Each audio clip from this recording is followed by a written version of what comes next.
Hello friends, नमस्कार। मैं रवि आपका डिफरेंट वेब पर स्वागत करता हूं। आज के इस लेक्चर में हम नया टॉपिक लिए हैं, क्लास 10th का ही है, समांतर श्रेणी। और ये क्लास 10th के लिए नहीं बल्कि 11 के लिए भी बहुत इंपॉर्टेंट है क्वेश्चन। और इसके क्वेश्चन बनते हैं 11 तक नहीं बनते हैं आपके, और 10th में ये टॉपिक रिड्यूस हुआ था 30% जब कोर्स रिड्यूस हुआ था।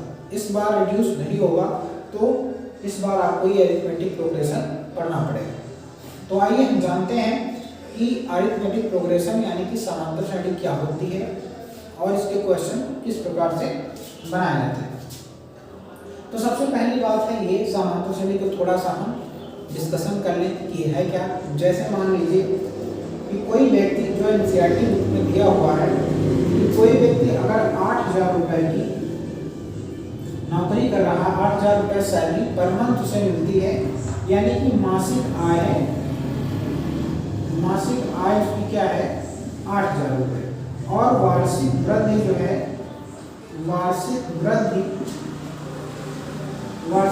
हम पहले 500 रुपये, कितनी है 500 रुपये। तो यहाँ पर अगर देखा जाए तो एक साल बाद उसकी कितनी हो जाएगी, अभी पहले साल कितनी थी 8,000 रुपये की, दूसरे साल हो जाएगी 8,500, तीसरे साल हो जाएगी 9,000, चौथे साल हो जाएगी 9,500।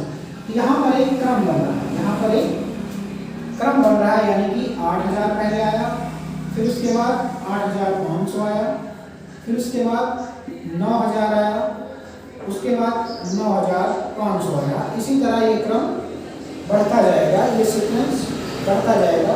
तो सीक्वेंस एक खास पैटर्न पर मिल रहा है, यानी कि अगर हम एक प्रत्येक संख्या में 500 रुपये ऐड कर रहे हैं तो हमें अगला पद मिल रहा है, यानी कि यहाँ पर हमने 500 ऐड किया तो ये मिला, यहाँ पर 500 ऐड किया तो ये मिला, यानी कि सम में डिफरेंस जो है वो कितने का है 500 का है। यानी हम समांतर श्रेणी की परिभाषा में कह सकते हैं कि किसी पद में एक निश्चित राशि जोड़ने पर जब हमें अगला पद मिलता है तो उस प्रकार की सीरीज को हम कहते हैं समांतर श्रेणी। उस प्रकार की श्रेणी को हमें क्या कहते हैं, समांतर श्रेणी। तो यानी कि यहाँ से डिफिनेशन इसकी बनती है कि समांतर श्रेणी संख्याओं का एक ऐसा क्रम है जिसमें एक निश्चित राशि जोड़ने पर प्रत्येक पद का अगला पद मिल जाता है। तो ये आपकी क्या है, समांतर श्रेणी की परिभाषा हुई। तो यहाँ पर ध्यान देने वाली बात है, ये जो सीरीज बनी हुई है हमारी, ये किसकी है, ये समांतर श्रेणी की है। क्यों? क्योंकि यहाँ पर हर एक पद एक निश्चित राशि जोड़ने पर ही मिल रहा है। तो यहाँ पर हम कह सकते हैं इनका डिफरेंस जो है वो सेम है, यानी कि हम कह सकते हैं अगर ये A1 है, ये A2 है, और ये A3 है, और ये A4 है, तो हम कहेंगे A2 माइनस A1 अगर देखा जाए तो भी 500 आएगा, और A3 माइनस A2 देखा जाए तब भी 500 आएगा, और A4 माइनस A3 देखा जाए तब भी 500 ही आएगा। तो जिस क्रम में ऐसा करने पर कि पिछले वाले पद को आगे वाले पद से पिछले वाले पद को घटाने पर हमेशा सेम वैल्यू मिले, तो वो जो होती है सीरीज, वो कैसी सीरीज होती है, समांतर श्रेणी की सीरीज होती है। इसी प्रकार से हम कहते हैं अगर एक सीढ़ी हो हमारे पास, जो सीढ़ी में जो यहाँ पर जो स्टिक लगी होती है नीचे, उनकी लगातार लंबाई जो है वो 2 सेंटीमीटर घटती जा रही है, 2 सेंटीमीटर घटती जा रही है। तो ऐसी सीढ़ी हो आपके पास, जैसे मान लिया पहली सीढ़ी की लंबाई 40 सेंटीमीटर है, तो दूसरी की कितनी होगी, 2 घटा देंगे तो क्या होगा 38 हो जाएगी, 38 सेंटीमीटर। इसकी क्या होगी 36 सेंटीमीटर हो जाएगी, इसकी क्या होगी, इसकी हो जाएगी आपकी 34, और इसकी 32, और इसकी 30 सेंटीमीटर। तो यहाँ पर आपको एक क्रम देखने को मिल रहा है कि अगर नीचे से चले तो हमारे पास 2 घट के वैल्यू आ रही है, तो इसका मतलब है कि जो डिफरेंस होता है वो प्लस का यानी जुड़ भी सकता है और किसी चीज में घट भी सकता है। ये भी बात याद रखिएगा, समझ पा रहे हैं आप। जब भी होगी ये सीरीज आएगी तो अगला टर्म जो है वो ऐड होके भी मिल सकता है और माइनस होके भी मिल सकता है। तो इस हिसाब से देखा जाए तो जो डिफरेंस है ये A2 माइनस A1 को क्या कहा जाता है, डिफरेंस, यानी कि कॉमन डिफरेंस कहते हैं। यहाँ पर इस सीरीज में जो अंतर मिलता है उसे क्या कहते हैं, सर्वांतर कहते हैं, सार्व अंतर कहते हैं। या फिर ऐसे लिखा भी जा सकता है, सर्वांतर ऐसे भी लिखा जा सकता है। दोनों में एक में करके लिखा जा सकता है या अलग अलग भी लिखा गया है। तो सर्वांतर यानी कि कॉमन डिफरेंस जो होता है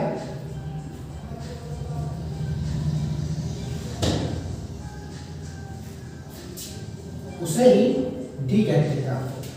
तो इस सीरीज में आपको कुछ वैल्यू सीखनी पड़ेगी, जो कौन कौन सी वैल्यू है, पद है, यानी कि इसका पहला पद जो होगा उसे प्रथम पद कहा जाता है, और इनका जो डिफरेंस होता है उसे सार्वधातुक यानी कॉमन डिफरेंस कहते हैं, और अंतिम पद को लास्ट टर्म कहते हैं एल। तो यहाँ पर हम आइए एक सीरीज लेते हैं, उसमें सारी बातें जान लेते हैं पहले। उसके बाद और याद रखिएगा, अगर सीरीज में ऐसा हो रहा है कि एक पैटर्न पर काम कर रही है सीरीज, यानी कि एक पद दूसरा पद तभी मिलता है जब उसमें कोई निश्चित राशि जुड़ती है या कोई एक वैल्यू जुड़ती है तभी। अगर वैल्यू बदल रही है जुड़ने वाली, तो हम कहेंगे वो अरिथमेटिक प्रोग्रेशन नहीं है, यानी कि समांतर श्रेणी नहीं होगी। ठीक है, तो आगे हम देखते हैं इसमें कि एक सीरीज लेते हैं और उसमें आपको कैसे पता लगाना है कौन कौन सी चीजें हैं और ये सीरीज है या नहीं है, इसके बारे में आप चर्चा करेंगे। यहाँ पर जैसे हमने लिख दिया 2 4 6 8 10 ऐसे लिखिए।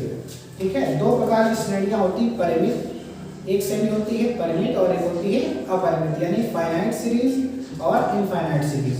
तो जिसमें लास्ट टर्म तक दिया हो संख्या वो फाइनाइट सीरीज होती है, जिसमें डॉट डॉट हो इन्फिनिटी हो उसे कहते हैं अनंत सीरीज, अनंत समांतर श्रेणी। दो प्रकार की श्रेणियां होती है। तो यहाँ पर हम इसकी बात कर रहे हैं, तो इसमें जो टर्म सीखनी है मैं वो टर्म सीख लेते हैं। जो प्रथम पद होता है उसे हम कहते हैं प्रथम पद, यानी कि फर्स्ट टर्म, प्रथम पद, फर्स्ट टर्म। ये क्या है, सेकेंड टर्म है, यानी कि द्वितीय पद है।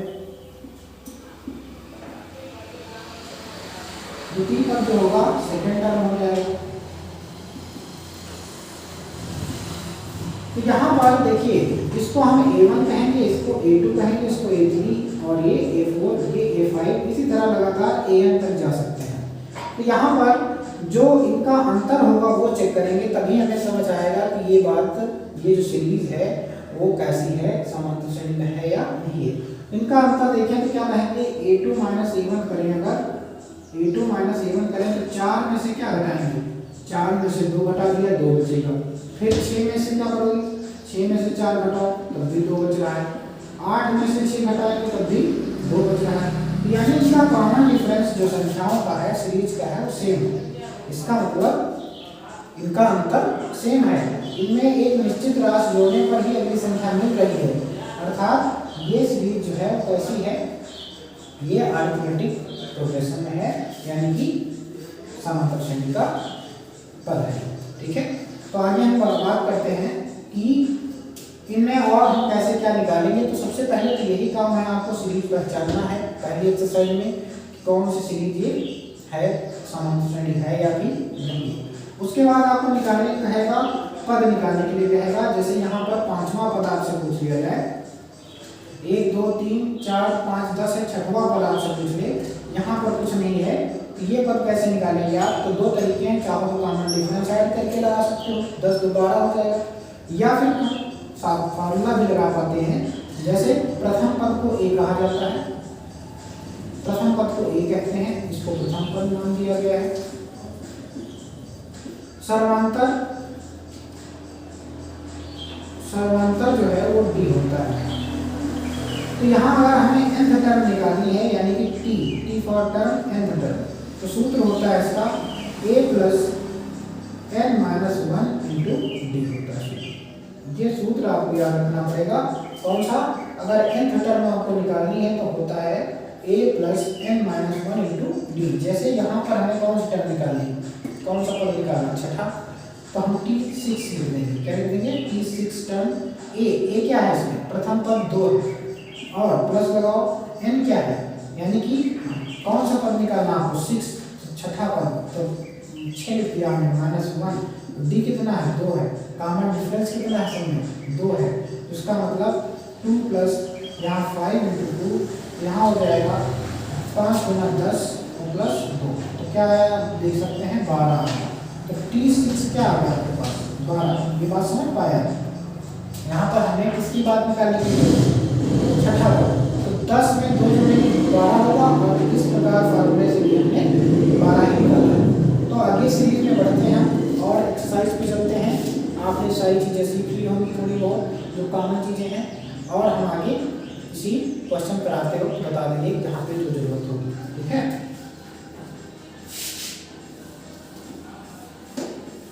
तो यहाँ पर पहला जो है आपका पहला क्वेश्चन ये है कि आपको सिर्फ ये बताना है कि एरिथमेटिक प्रोग्रेशन है या नहीं है। तो एनसीईआरटी का पहला क्वेश्चन दिया गया है क्या, तो ध्यान दीजिए, यहाँ पर हम बुक में देख लेते हैं क्या है।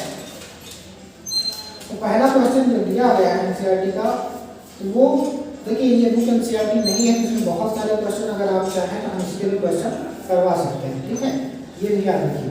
तो हम कह सकते हैं याद रखिएगा जो कॉमन डिफरेंस डी होता है वो पॉजिटिव भी हो सकता है, नेगेटिव भी हो सकता है, और जीरो भी हो सकता है कॉमन डिफरेंस, ठीक है। तो यहाँ पर हम बात करते हैं जैसे 3 - 2 इस बुक का क्वेश्चन है, तो यहाँ पे -7 - 12 डॉट है।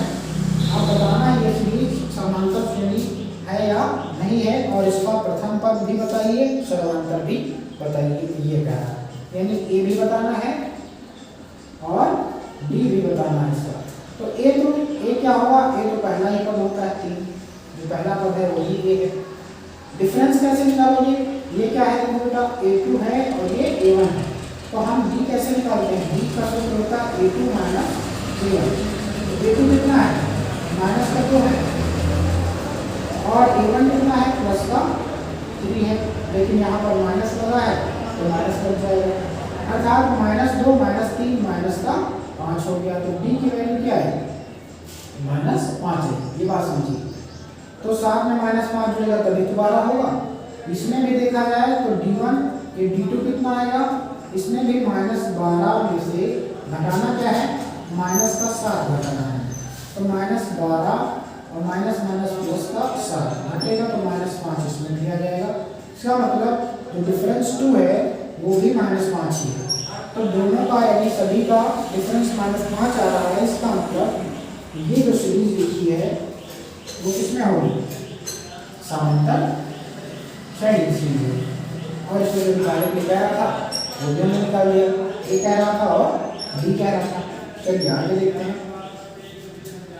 इसी प्रकार से सीरीज पॉइंट में भी आ सकती है, पॉइंट में भी हम घटा के देखेंगे, अगर घटाने पर आंसर सबका सेम आ रहा है डिफरेंस, तो तभी हम कहेंगे वो सीरीज कैसी है, समांतर श्रेणी सीरीज है। बहुत बच्चों को रूट वाले में कंफ्यूजन होता है, तो रूट वाले क्वेश्चन आप कहें तो हम रूट वाले में से भी बता सकते हैं। भिन्न में भी क्वेश्चन आ सकते हैं, यानी कि बटे में करके क्वेश्चन आ सकते हैं, तो बटे वाले क्वेश्चन भी आप लोग कर लीजिएगा। अगर नहीं कर पा रहा हमसे बताइए, जैसे एक बटे वाला क्वेश्चन ले रहे हैं हम।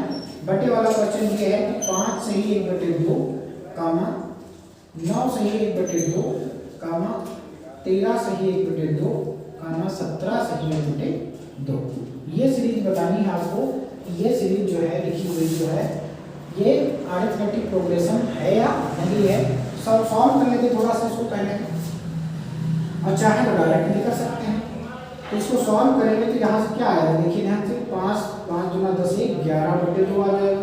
ये क्या आएगा, 9 गुना 18 19/2 आ जाएगी। ये क्या आएगा, 13 गुना 26 27/2 आ जाएगी। ये 34 35/2। तो यहाँ पर देखिए ए क्या है, इसमें ए बेटा है 11/2, और डी क्या होगा, डी तो हमें निकाल के पता चलेगा। तो डी को कैसे निकालते हैं, इसको पहले लिखेंगे, इसमें घटा देंगे इससे, तो 19/2 में से -11/2 घटा दिया, तो 19 में से 11 घटा दीजिए, कितना बचेगा 8/2। इसका मतलब 4, कितना आया 4। अब डिफरेंस ये तो D1 निकला, दूसरा भी चेक करना है, इसका इससे घटा दो, तो D2 चेक करें, तो ये कितना होगा 27/2 माइनस का 19/2। अब 17 में से 9 घटाने हैं, तो 9 8 17 होता है, तो यहाँ पर हो जाएगा 4, यहाँ पे आ जाएगा। तो यानी कॉमन डिफरेंस 4 4 की आ रहा है। इसका मतलब है ये भी क्या है, समांतर श्रेणी है, क्योंकि इनका D1 D2 सेम है। जितने भी कॉमन डिफरेंस होंगे सब सेम होंगे। तो कॉमन डिफरेंस सेम है, इसका मतलब समांतर श्रेणी का पद है। समझ पाए इतनी बात? ठीक है। तो ये हमने एक फ्रैक्शन वाला कर लिया। अब एक रूट वाला कर लेते हैं, ताकि आपको कोई भी डाउट ना रहे किसमें, समांतर श्रेणी को पहचानने में कोई डाउट ना रहे। अगला कोई भी किसी भी प्रकार का आपके पास क्वेश्चन है तो हमें कमेंट में बता सकते हैं, तो हम जरूर उसको सॉल्व कर देंगे।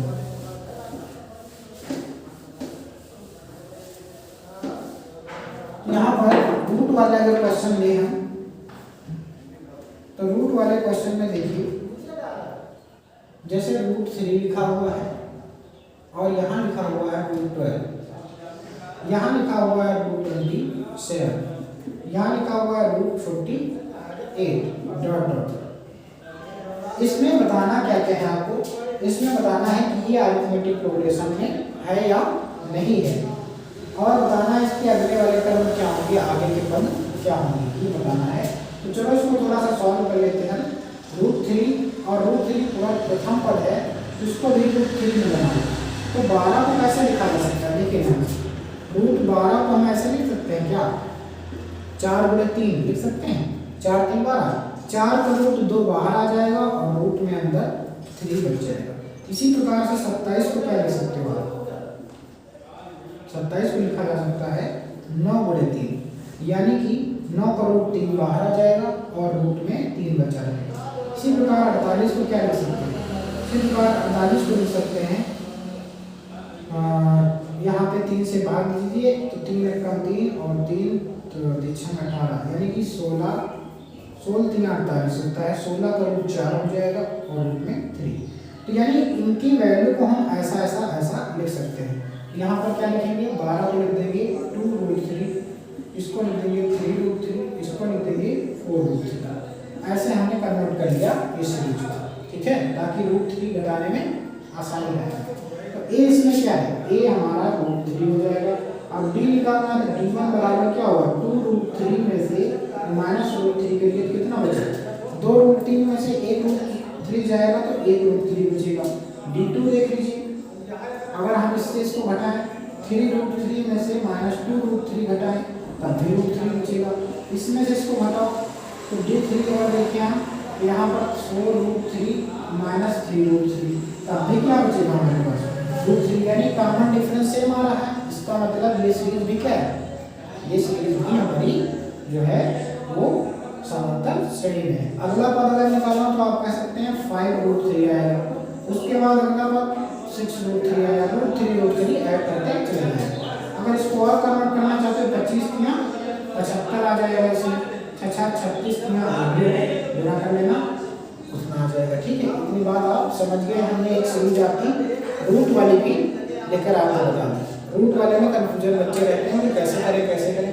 तो यहाँ पर रूट में पहले कन्वर्ट कर लीजिएगा √3 में, छोटी संख्या में, उसके बाद आप डिफरेंस देख लीजिएगा। ठीक है, तो ये हटा रहे हैं आपको, ये नोट करना नोट कर लीजिए, और इधर का भी देखिए कैसे कन्वर्जन किया जाता है, ये भी बात याद रखिएगा, तभी आप समझ पाएंगे। तो आगे क्वेश्चन है, अब हम बढ़ रहे हैं एनसीईआरटी एक्सरसाइज पर। ठीक है, अच्छा, किसी चीज में स्क्वायर लगा हो तो वो अरिथमेटिक प्रोग्रेशन नहीं होती, ये भी बात याद रखिएगा। जैसे 1 का स्क्वायर, 2 का स्क्वायर और यहाँ 3 का स्क्वायर, 4 का स्क्वायर, ऐसे आ जाए। तो इस प्रकार की जो सीरीज है वो अरिथमेटिक प्रोग्रेशन नहीं होगी। क्यों? क्योंकि 1 का स्क्वायर 1 होता है, 2 का स्क्वायर 4 होता है, इसका 9 होगा, इसका 16 होगा। इनमें कॉमन डिफरेंस सेम है नहीं। यहाँ पे कॉमन डिफरेंस 3 है, यहाँ पे 5 है, यहाँ पे कुछ और है, तो कॉमन डिफरेंस सेम नहीं है। इस वजह से क्या कहेंगे, ये अरिथमेटिक प्रोग्रेशन नहीं होगी। समझ पाए अपनी बात? अगला एनसीईआरटी एक्सरसाइज में कह रहा है, पहला क्वेश्चन है कि बताइए एपी है या नहीं। एपी का मतलब होता है अरिथमेटिक प्रोग्रेशन, एपी भी कह देते हैं, ठीक है। तो यहाँ पर प्रत्येक किलोमीटर के बाद टैक्सी का किराया प्राथमिक, जबकि प्रथम किलोमीटर का 15 रुपये है। यानी कि किसी टैक्सी में आप बुक करेंगे तो पहले किलोमीटर 15 रुपये लेगा, उसके बाद जितने किलोमीटर आप चलेंगे प्रत्येक किलोमीटर का 8 रुपये लेगा। तो क्या ये सीरीज जो बनेगी लगातार वो कैसे होगी, समांतर श्रेणी में होगी या नहीं होगी, ये देखना है। यहाँ पर हमने मान लिया प्रथम किलोमीटर पर किराया क्या होगा, 15 रुपये होगा। अन्य किलोमीटर पर कितना होगा, 8 रुपये होगा। तो सीरीज अगर बनाए हैं तो पहले 15 हो जाएगा, पहले 15 होगा, फिर 15 में 8 जोड़ देंगे 30 हो जाएगा, 8 रुपये और एक किराया हो जाएगा रुपये, 8 3 11 31 हो जाएगा। यहाँ पर ऐसे सीरीज या 8 जोड़ के चलती जाएगी। पहले 15 रुपये, फिर अगले किलोमीटर पर 8 रुपये जोड़ देंगे, फिर अगले किलोमीटर पर 8 रुपये, फिर अगले किलोमीटर पर 8 रुपये। तो ऐसी जो सीरीज बन रही है, श्रेणी जो बन रही है वो कैसी है, ये समांतर श्रेणी है। समांतर श्रेणी में होगा, ऐसे कह सकते हैं, ठीक है। ये अरिथमेटिक प्रोग्रेशन बनेगी, ठीक है, पहला क्वेश्चन है। उसके बाद दूसरे क्वेश्चन में क्या कहा है, दूसरे क्वेश्चन में कहा है कि एक बेलन में उपस्थित हवा की मात्रा जितनी भी हो, एक बेलन है, सिलेंडर है, ऐसे बेलन है, इसमें हवा कुछ भरी हुई है, और एक बार पंप करने पर, एक बार अगर पंप कर दिया जाए, इसको दाबा जाए तो कितनी एयर निकलती है, 1/4 हिस्सा। कितनी निकलती है, 1/4 हिस्सा एयर निकल जाती है। तो बताइए कि क्या जो ये है, ये अरिथमेटिक प्रोग्रेशन बनेगी या नहीं बनेगी, ये बताना है। तो देखिए, अगर 1/4 हिस्सा निकल रही है कोई चीज़, तो यहाँ पर अरिथमेटिक प्रोग्रेशन नहीं बन पाएगी। क्यों? क्योंकि मान लीजिए एग्जाम्पल के तौर पर लें, अगर मान लो इसमें 400 सेंटीमीटर क्यूब एयर भरी है बैलून में, ठीक है। अब 400 सेंटीमीटर क्यूब भरी है एयर, तो इसमें एक बार दाबने पर 1/4 हिस्सा कम होगा। इसका मतलब क्या होगा, 1/4 हिस्सा निकल जाएगा, तो 300 निकल जाएगा। तो हम कह सकते हैं यहाँ पर 400 थी, और बाद में कितना 1/4 हिस्सा निकाल दो, तो 1/4 निकालोगे तो 100 निकल के 300 बचेगा। कितना, 100 निकल जाएगा, फिर क्या बचेगा, 300 बचेगा। फिर उसके बाद 300 में भी 1/4 हिस्सा निकल जाएगा। 300 में भी 1/4 हिस्सा मतलब कितना निकलेगा, 300 का चौथा हिस्सा 75 होता है। इसका मतलब इसमें 75 निकालोगे तो कितना बचेगा, 300 में से 75 निकाल लीजिए, तो हो जाएगा आपका 225। इसी तरह इसका भी चौथा हिस्सा निकालोगे तो क्या इनमें कॉमन डिफरेंस है हमारा। बात को समझ पा रहे हैं, जब 400 का चौथा हिस्सा निकलेगा तो कितना निकलेगा, 100 निकलेगा। 100 निकल गया, 300 बचा। अब 300 का चौथा हिस्सा निकालोगे तो 75 निकलेगा, 300 में से 225 बचेगा। इसका भी चौथा हिस्सा निकलेगा। तो इनमें जो है कॉमन डिफरेंस 100 का है यहाँ, और यहाँ पर कितने का है देख सकते हैं आपको, यहाँ पर आपका 75 का है। तो कॉमन डिफरेंस सेम नहीं है, यहाँ 100 है और यहाँ 75 है। तो D1 not equal to D2, इसलिए हम कह सकते हैं ये जो बनेगी सीरीज वो समांतर श्रेणी की नहीं होगी। चाहे वो आप फार्मूला का यूज कर सकते हैं, फार्मूला वैल्यू का लगा के दिखा सकते हैं, ठीक है। नहीं, हमने ऐसे एग्जांपल लेकर आपको बताया।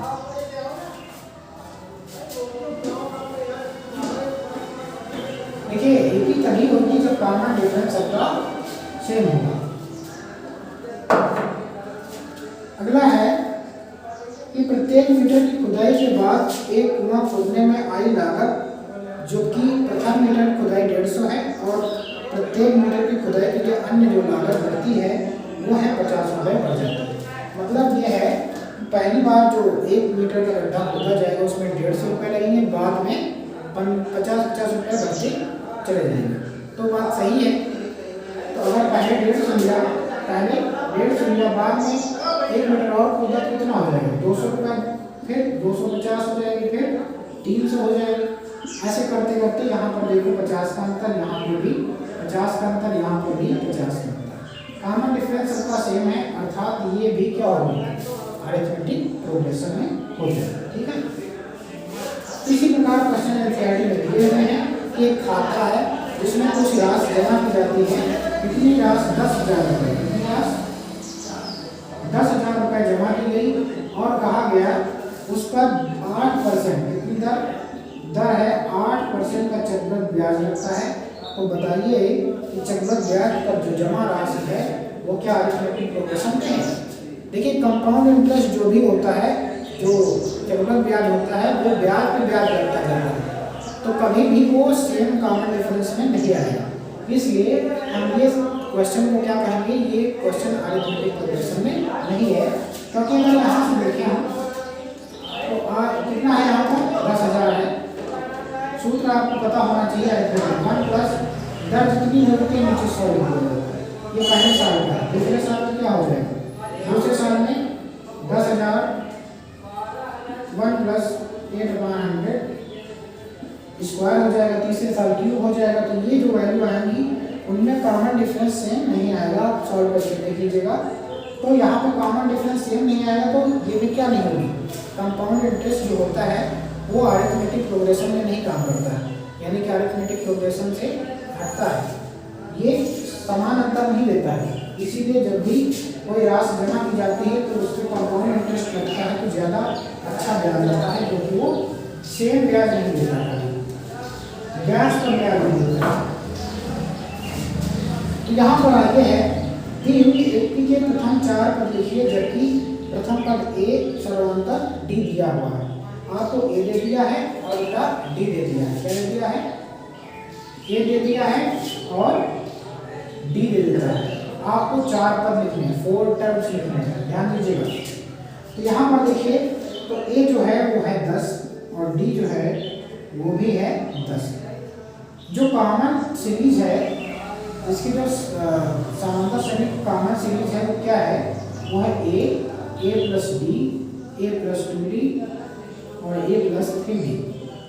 अगर हमें 4 पद निकालना है तो ये फॉर्मूला लगाना पड़ेगा, यानी ए प्लस डी, ए प्लस 2डी, ए प्लस 3डी। आगे इसी तरह करते जाते हैं जितने पद निकालते हैं, ठीक है। तो यहाँ पर चाहो तो आप डायरेक्ट ऐसे निकाल सकते हो, चाहो तो T1 वाला फार्मूला रख सकते हैं। तो हमें a बराबर पहला पद तो यही आ जाएगा, 4 ही पद निकालने हैं तो पहला पद यही। दूसरा पद के लिए सूत्र क्या है, a प्लस डी, तो मतलब a भी 10 है, d भी 10 है। तीसरा देखो a 10 है प्लस 2 इंटू डी का मतलब 10 और a 10 है प्लस 3d का मतलब 3 इंटू 10। तो यहाँ सॉल्व करें तो 10, ये 20 और ये 30 आ जाएगा और ये 40 आ जाएगा। तो 4 पद हमें निकालने थे तो हमने निकाल दिए 10, 20, 30 और 40। तो ऐसे ए और डी दिया हो तो डायरेक्ट ये लगा सकते हो या फिर आप ये वाला फार्मूला लगा सकते हो T1 का मतलब ए ही होता है, क्योंकि T1 का मतलब ए क्यों होता है, क्योंकि यहाँ n-1 करोगे तो 0 हो जाएगा डी वाला टर्म, ठीक है। n की वैल्यू 1 रखोगे तो 0 हो जाएगा और d मल्टीप्लाई हो 0। तो T1 का मतलब पहला ही पद होता है, T1 का मतलब ए ही होता है। T2 क्या होता है, T2 यही होता है a प्लस डी, क्योंकि यहाँ पर हम 2 रखेंगे, 2 माइनस 1 T2 की वैल्यू तो d, तो यहाँ पर क्या फार्मूला बनेगा, a प्लस डी बनेगा, यही तो फार्मूला यही तो आया है। T3 रखेंगे तो क्या होगा, a प्लस 2d आएगा फार्मूला। T4 रखेंगे तो क्या आएगा, a प्लस 3d आएगा। जितना भी हम निकाल रहे होते हैं जो भी टर्म, उसमें से एक d कम आती है, एक d कम आती है, ये बात याद रखिएगा। तो इन फार्मूले से भी हम वैसे बेसिकली वही फार्मूले हैं और आप ऐसे कर सकते हैं या फिर हम डायरेक्ट कर सकते हैं। तो पहले मैं जो आपको दिया है ये आपको स्वयं करने हैं क्वेश्चन, ठीक है। आप खुद करिएगा और आपको ज़्यादा प्रैक्टिस होगी ताकि आप ज़्यादा और अच्छा कर पाएँ। इसमें ए दिया है और डी दिया है। देखिए एक बात है, प्लस का भी डी हो सकता है और माइनस का भी डी हो सकता है। माइनस का डी होगा तो बढ़ती जाएगी सीरीज, प्लस का डी होगा तो सीरीज को बढ़ती जाएगी सीरीज, ठीक है। तो आज एक और देख लेते हैं, प्लस माइनस वाला देख लेते हैं ताकि आपको कोई कंफ्यूजन ना आए।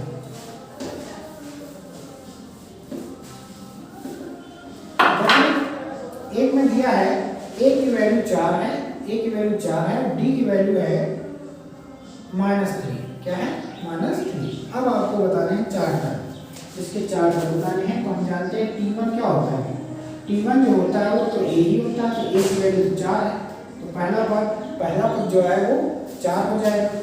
दूसरा पद देखिए T2 का सूत्र क्या होता है, a प्लस d होता है, तो a लिख दिया हमने 4 और d लिख दिया प्लस -3। तो यहाँ पर 4 माइनस 3 बराबर 1। दूसरा पद बना है। T3 देखिए, T3 a प्लस 2d होगा, इसका मतलब a 4 है और प्लस 2 इंटू d का मतलब माइनस 3 है। तो यहाँ पर हो जाएगा 4 प्लस माइनस माइनस 3 6 माइनस का 2 T4 क्या होगा a प्लस 3d बराबर 3 इंटू डी का मतलब माइनस 3 हो जाएगा और यहाँ पर 4 3 तरह की 9 समझ पा रहे हैं। 9 में से 4 गए 5 बचेगा आपको माइनस का।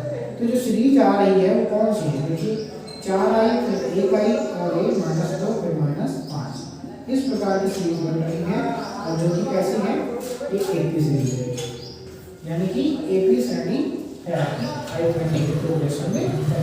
इस प्रकार से डी कभी भी माइनस का भी हो सकता है और प्लस का भी हो सकता है और डी जीरो भी हो सकता है, इसमें एक ही पद बार बार आ रहा है, इसमें डी जीरो होगा। तो ऐसे क्वेश्चन आप कर लीजिएगा और अगले कल के लेक्चर में हम बताएंगे आपको कैसे कोई पद निकाला जाता है अरिथमेटिक प्रोग्रेशन में। अगर आपको कोई इसका क्वेश्चन नहीं आ रहा है समझ तो हमें बताएं, तो हम आपको एक क्वेश्चन बता देंगे, कमेंट में क्वेश्चन लिख दीजिएगा, ठीक है। आज के लिए इतना ही, धन्यवाद, टेक केयर, बाय बाय।